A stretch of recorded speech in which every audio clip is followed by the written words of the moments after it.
So ever since about an hour ago, whenever I try to send or type a text, it does this instead.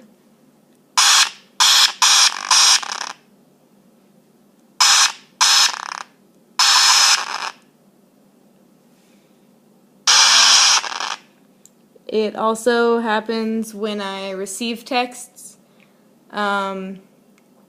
or when I play music.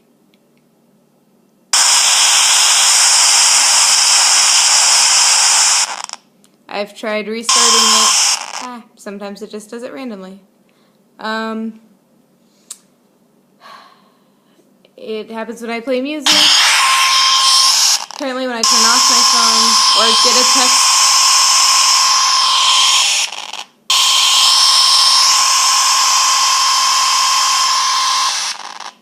That's what it sounds like when I receive a text message.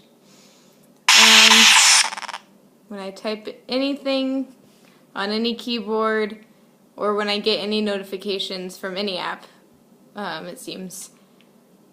So if anyone has experienced something similar, please let me know, because this isn't fun.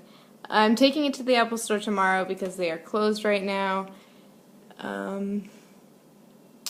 If anyone can help me until then, please do.